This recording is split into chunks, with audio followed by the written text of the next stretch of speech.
Well, obviously, we have made it home. um, I have, after finally getting to sleep in my own bed, which was just heavenly, I have to say. I've just sort of spent the day to day doing little odds and ends. I unpacked my suitcase and got some, the dirty clothes separated out so I could wash them tomorrow, and getting shirts ready to go to the dry cleaners. And I came in to look for breakfast, and I found a few eggs and some bacon. And other than that,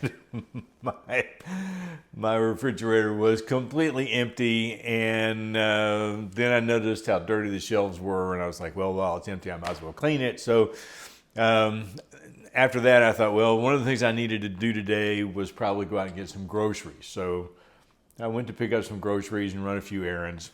But I wanted to just take just a minute to kind of fill you in from the time that we left the video yesterday to the time we got home last night.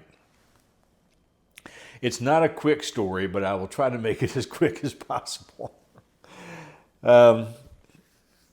all made it to our flights on time.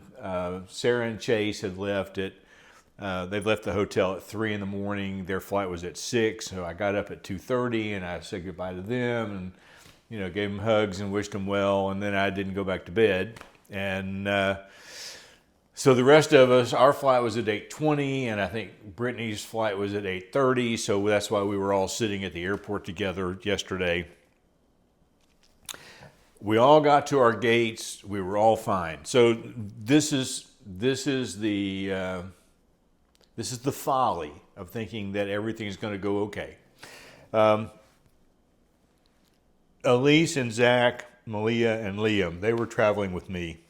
And we were sitting at our gate, minding our own business. We got there, maybe a half hour before they were going to board, and about, maybe 5 minutes before it was time to board, we noticed everybody was getting up and leaving. And so we looked up at the board, and sure enough, they'd changed our gate at the last minute. So we made our way to the next gate, and they called first class and families and whatever. Then they called group 2. I was in group 4. Elise and her family were in group 6, I think. And so we're just standing there waiting to get on the plane.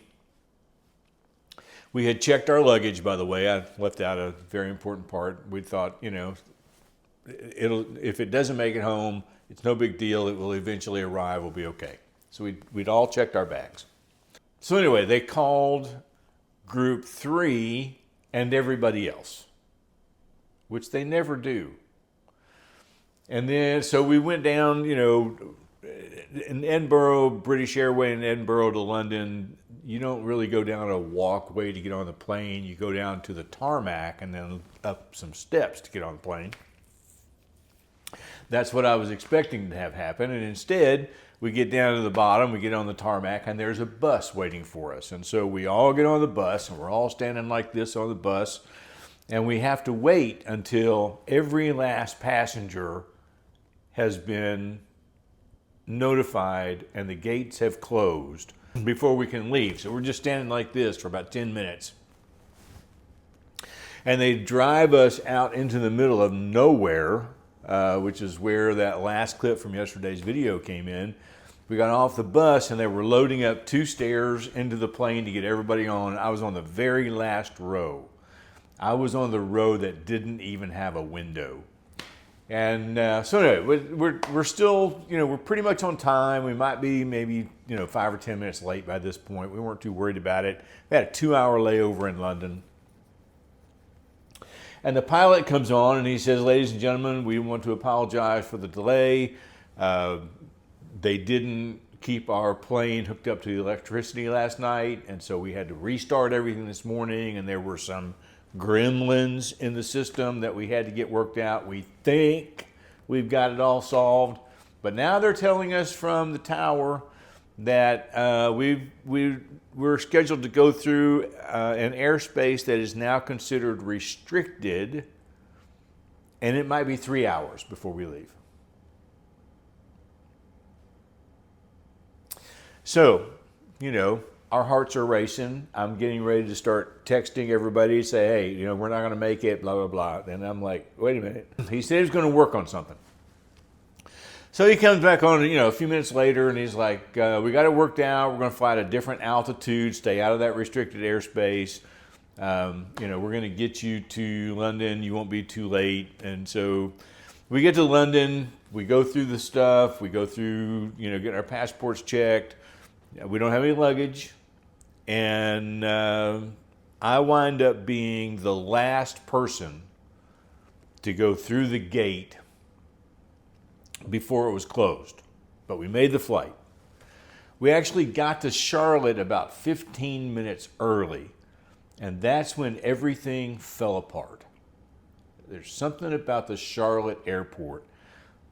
People have told me all along, they hate Charlotte, and I'm like, I've been through Charlotte 3 or 4 times, I've never had a problem until now.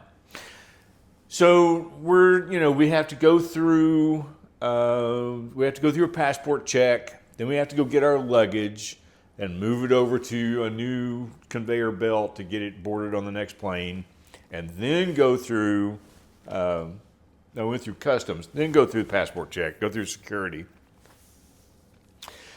And so we're standing there, and everybody's suitcase shows up except mine and Malia's. There's no suitcase.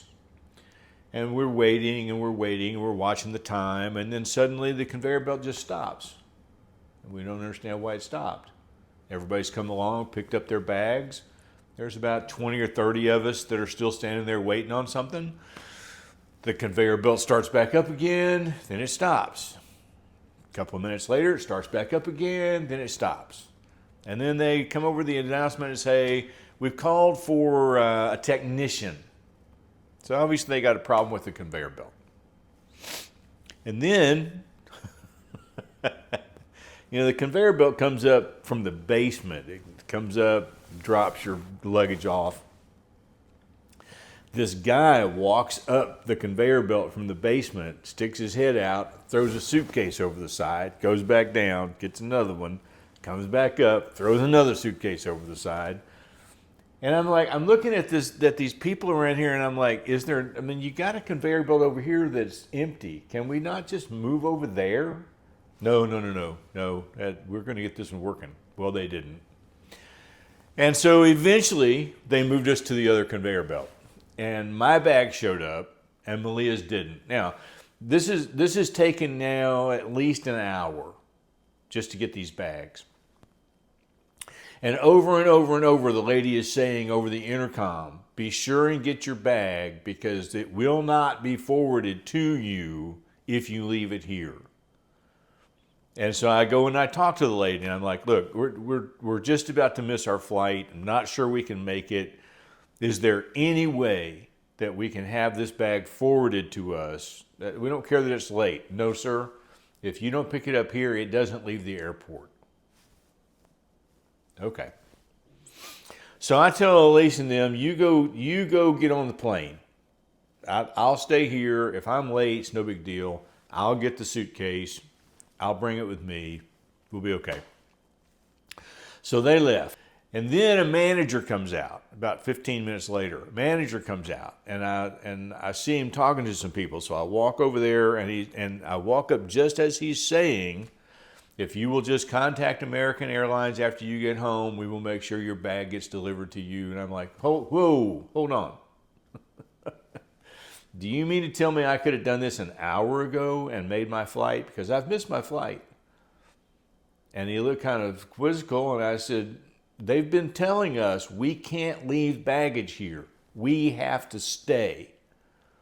And he said, who has been telling you that? And I pointed to the young lady next to him, and I said, she's been saying it over and over and over. And these other 20 or 30 people are like, yeah. So anyway, I went to get on another flight, and there's nothing. Nothing that's going into Chattanooga last night, period. And so then I get a text message from Elise, and she said that they got stopped at security. They wanted to go through to get to their gate, And the guy said, it will be faster for you to go through security if you go down to the one down there. And she said, but our gate is right here, and you want us to walk way down there. And he was like, ma'am, I'm just telling you, it'll be faster if you go down there. And they got into this little argument, and the guy finally was just like, well, you just do whatever you're going to do, and walked away. So they missed their flight.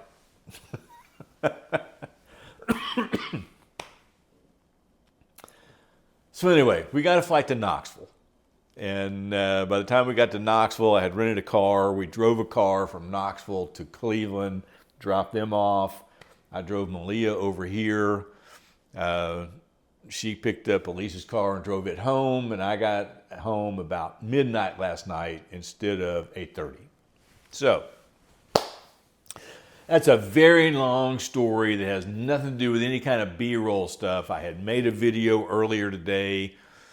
I came in, I'd done it in parts as I was out doing these errands. I came in, the first part of the thing worked out fine, but then my microphone turned itself off after I wasn't using it for a little while, and so everything else that I recorded with this story on it, no sound. So this is what you get. But we're back on track now, and tomorrow will be a whole nother day, and we'll get a video together that makes sense. And anyway, thank you all for tagging along with us on our vacation to Scotland. We'll see you tomorrow.